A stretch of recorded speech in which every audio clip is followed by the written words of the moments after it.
Warning: our YouTube channel and its videos may contain scenes, language, and content that may not be appropriate for all audiences. These videos include surveillance footage, undercover pursuit of suspects, actual police and rescue operations, and fearless confrontations. If you do not approve of the content, please do not watch our videos. If you wish to continue, we strongly advise that you proceed with caution. Viewers' discretion is advised. Eto na, Lex, usapang benepisyo ha. Eto ho, kasama natin sa studio ngayon, apat na sa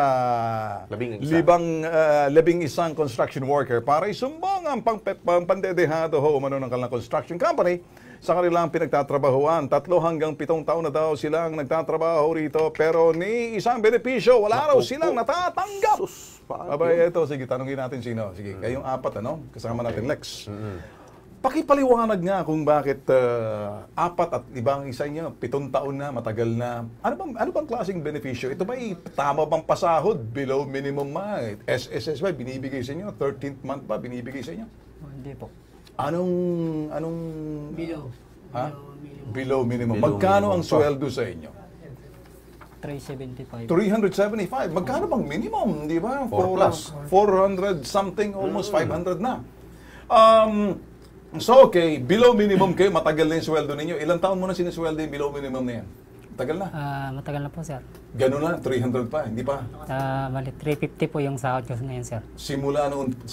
Nag-umpisa pa ako, sir, to 75. 275. Ilang taon na yun? Bali, 2013 pa ako nag-umpisa. Ikaw ganun din? 2011. Okay. Alam nyo, Lex, ito, kuminsan, alam mo kasi kuminsan pag mga construction worker, kinakawawa nito mga putok sa buho, mga balasubas na mga huda sa satanas na to. Nakipag-ugnayan kami kanina sa Atrio Plus at tinawagan namin sila. Alam mo, sagot sa amin, mag-check daw muna sila ng records ninyo at naghahanap pa sila ng mga medyong ibabato sa inyo, na ipupukol sa inyo na kayo yung mga hindi magandang empleyado. Ano sa tingin mo? Wala po kami. Maganda naman po, sir, ang record namin, sir. Okay. Oo, tumagal kayo ng 7 taon. Alam nyo, kayo dyan sa Atrio Plus, mga putok sa buhong pendeho kayo, niloloko nyo, New Year na New Year, start me up! Kayong mga putok sa buhong nasa Atrio Plus, makinig kayo. Tinawagan kayo kanina ng Kilos Pronto at nandito to, marami sila. Hindi ito pupunta sa amin kung hindi nyo dinahado, hindi nyo pinendeho, hindi nyo niloko. Kayo, pag kami bumisita sa inyo at medyo ititimbre lang namin to sa Department of Labor, nagbibigay kayo ng warning sa inyo. Ibigay nyo na kasi kung hindi, bibisitahin kayo, mas malapit, ganun kadikit ang Kilos Pronto sa Labor Secretary. Ako po. Naintindihan nyo? Kaya kayo, umayos na kayo. Itong gagawin natin, ano? So ngayon, parang lumalabas yung sinasabi, Lex, medyo may kunting problema raw sa inyo ata. Medyo hindi ko maintindihan. Ano bang sinasabing problema? May mga atraso ba kayo? Meron ba kayong bad records? Ano bang nasa... Wala po kami bad record. Wala. Sa inyo lang talaga yung ano lang. Pulido naman din yung mga trabaho ninyo. Okay. Ito nyo naman. Sus, Narmi Joseph. At so wala pwedeng sabihin na kayo pumapasok ng late or natutulog, pumapasok ng lasing. Walang ganun. Ay, hindi pa, sir. Hindi nyo minumura yung mga bisor ninyo. Ay, hindi Magalang kayo. Opo, sir. Ay, tumagal kayo ng 4 taon, 7 taon, sigurado maganda naman ang samahan ninyo dyan. Di ba? Okay, bukod sa sweldo ninyo, ano pa yung mga hindi binibigay na ninyo, mga benepisyo? Yung SSS, binibigay sa inyo? Wala po. Wala rin? Naku, sus Mario. Madaming butas pa. Ito, Lex, nakipag-ugnayan sa Department of Labor and Employment ang Kilos Pronto team at ito ang kanilang pahayag. Pakinggan. Lahat ng mga complainants na yan ay dapat dumulog na sa SSS, pag-ibig at legal para maasikaso sila ng legal. Dapat lahat yung mga contributions nila ay nahulog simula nung umpisang pumasok sila sa trabaho. Yes po.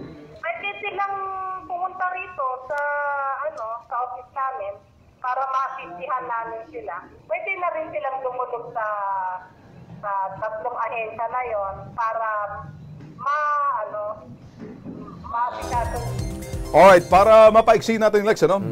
At lumalabas ngayon ang sinasabi ng Department of Labor. Ganun lang kasimple. Kami tatayo para sa inyo. At dito sa parting to, sinasabing pagdulog ninyo, dumulog na kayo sa amin. At itong gagawin namin, sasamahan namin kayo sa labor. Alright? Para doon mismo magkaroon ng investigahan. Marami kayo eh. Di ba? Para doon makita yung mga sinasabing panggagancho sa inyo nitong inyong kumpanya. Alright? So, hindi kami naniniwala sa sinasabi nila medyo meron kayong isa-isahin yung mga records ninyo, ba't kayo nagre-reklamo? Parang pag medyo nagreklamo, may bad records. Usually ganun eh. Naghahanap sila ng butas para dito sa mga empleyadong ito. Kawawa naman Atrio Plus ha. Sana ho'y mapagbigyan nyo. 2017 magbago na ho kayo. Anyway, tutulungan namin kayo. Sasamahan namin kayo dyan sa parting yan. Sa SSS, ganun din sa PhilHealth. Sa PhilHealth kasama dyan. Tsaka ano pa to? Pag-ibig, meron ba kayo? Hindi naman Hindi sila. kasama pag-ibig. May pag-ibig ba kayo? Hindi. Wala. Sa ano lang. Sa PhilHealth, meron kayo? Wala rin. Wala po. Sa SSS, meron? Wala po. Wala rin. Talaga. Pero kinakaltasan kayo. Hindi, Wala. walang kaltas. Para wala silang contribution, kaya hindi sila... Kasi pag kinaltasan sila, may share May yung share, sinasabing oo, tama. employer. So para wala ng kaltas, bahala kayo sa buhay nyo. Putok sa buho, bawal yan. Pati yung trabaho nila, Ben, very risky. Gabi pa nagtatrabaho naman Oo. ito. Kawawa naman. Sige, di ba? Tutulungan kayo ng Kilos Pronto. 2017, pasasabugin namin yung kanilang bahay ampunan.